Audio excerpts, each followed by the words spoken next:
ഇല്ല, പുതിയതായി തെരഞ്ഞെടുക്കപ്പെട്ട KPCC പ്രസിഡന്റ് സണ്ണി ജോസഫിന് എല്ലാ അഭിനന്ദനങ്ങളും അറിയിക്കുകയാണ്. പ്രതിസന്ധി ഘട്ടത്തിൽ കോൺഗ്രസിനെ മുന്നോട്ട് നയിക്കാൻ അദ്ദേഹത്തിന് കഴിയട്ടെ എന്ന് പ്രത്യേകമായി ആശംസിക്കുകയാണ്. കഴിഞ്ഞ കുറേ ദിവസങ്ങളായി അതിക്രൂരമായ സൈബർ ആക്രമണമാണ് എനിക്കെതിരെ നടത്തിക്കൊണ്ടിരുന്നത്.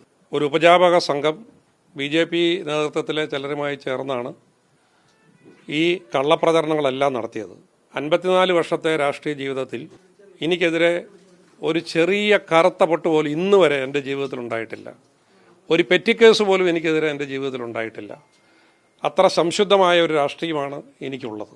ഇവിടെ ഇന്ന് ഈ ഉപജാപക സംഘം ഉന്നയിച്ച ആരോപണങ്ങളാണ് ഇന്ന് രാവിലെ വെള്ളാപ്പള്ളി നടേശൻ ആവർത്തിച്ചത്. BJPയുടെയും CPMൻ്റെയും താല്പര്യം സംരക്ഷിക്കാൻ ട്രപ്പീസ് കളിക്കുന്നതിനിടയിൽ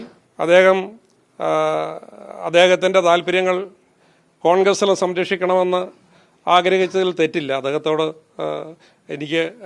എന്നോട് വ്യക്തിപരമായിട്ട് എന്തെങ്കിലും വിരോധമുണ്ട് എന്ന് ഞാൻ കണക്കാക്കുന്നില്ല.